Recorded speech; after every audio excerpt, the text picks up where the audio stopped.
Hi, my name is Diana, and I'm going to read a special book to you called Trombone Shorty. This is a biography, which means it's a story about a real person. I'm going to scoot here so that you can see it well. Where yat? Where yat? We have our own way of living down here in New Orleans, and our own way of talking too. And that's what we say when we want to tell a friend hello. So, where yat? Lots of kids have nicknames, but I wanted to tell you the story of how I got mine. Just like when you listen to one of your favorite songs, let's start from the beginning, because this is a story about music. But before you can understand how much music means to me, you have to know how important it is to my hometown, my greatest inspiration. I grew up in a neighborhood in New Orleans called Treme. Anytime, day or night, you could hear music floating in the air. And there was music in my house, too. My big brother James played the trumpet so loud you could hear him halfway across town. He was the leader of his own band, and my friends and I would pretend to be in the band, too. "Follow me," James would say. Oops, I think I missed a page. Let me see. Nope, here we go. There's one time every year that's more exciting than any other. Mardi Gras. Parades filled the streets, and beaded necklaces are thrown through the air into the crowd. I love the brass bands with their own trumpets, trombones, saxophones, and the biggest brass instrument of them all, the tuba, which rested over the musician's head like an elephant's trunk. "Where you at? Where you at?" the musicians would call.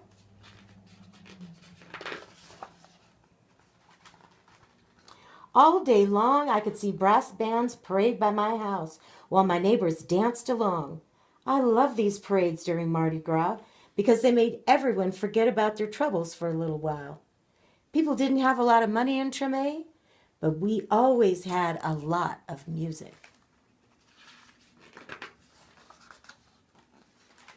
I listened to all these sounds and mixed them together, just like how we make our food. We take one big pot and we throw in sausage, crab, shrimp, chicken, vegetables, rice, whatever's in the kitchen, and stir it all together and let it cook. When it's done, it's the most delicious taste you've ever tried. We call it gumbo, and that's what I wanted my music to sound like. Different styles combined to create my own musical gumbo. But first, I needed an instrument. The great thing about music is that you don't even have to play a real instrument. So my friends and I decided to make our own. Looks like he's using his fingers to make maybe his own harmonica.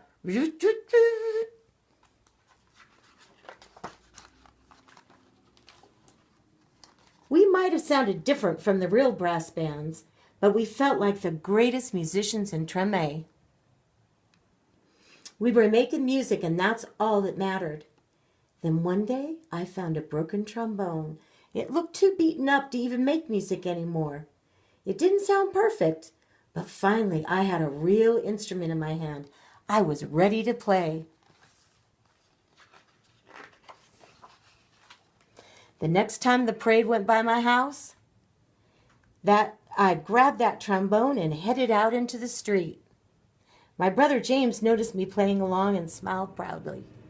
"Trombone Shorty," he called out, because the instrument was twice my size. "Where you at?"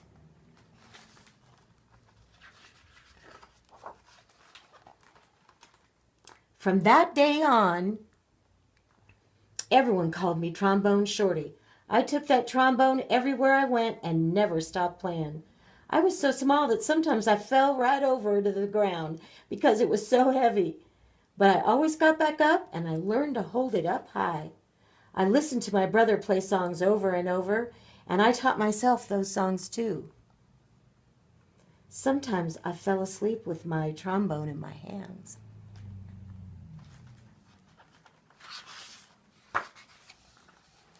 One day, my mom surprised me. Let me see if I can get this so you can see it really well without that bright light.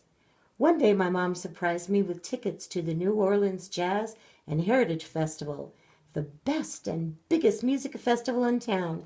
We went down to see Bo Diddley, who my mom said was one of the most important musicians of all time. As I watched him on stage, I raised my trombone to my lips and I started to play along. He stopped his band right in the middle of the song and asked the crowd, "Who's that playing out there?" Everybody started pointing, but Bo Diddley couldn't see me because I was the smallest one in the place. So my mom held me up in the air and said, "That's my son, Trombone Shorty." "Well, Trombone Shorty," said Bo Diddley, "come on up here."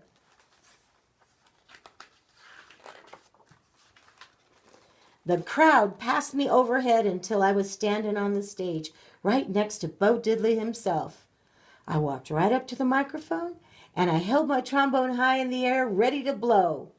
"What do you want to play?" Bo Diddley asked me. "Follow me," I said. Sounds like his brother, doesn't it?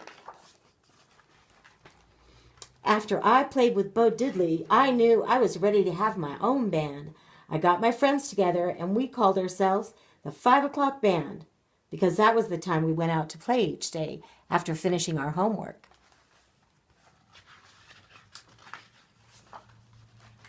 We played all around New Orleans. I practiced and practiced, and soon my brother James asked me to join his band.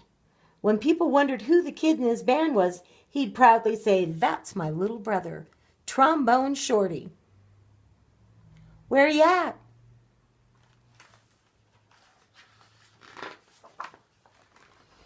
And now that I have my own band called Trombone Shorty in Orleans Avenue, it's named after a street in Treme. I've played all around the world, but I always come back to New Orleans.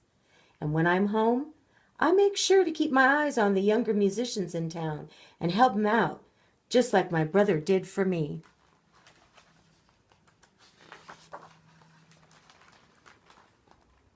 Today, I play at the same New Orleans Jazz Festival where I once played with Bo Diddley.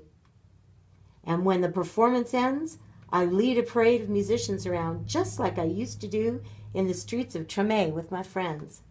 "Where you at? Where you at?" I still keep my trombone in my hands, and I will never let it go. And here are some special pictures. This one right here is a picture, and you can see how little he is. With all the grown-ups there in the street. And here is a picture of him playing with Bo Diddley. He was pretty tiny. And finally, I'm going to show you what he looks like now that he's all grown up. This is Trombone Shorty now, all grown up. So that's a real story. Thank you so much for listening.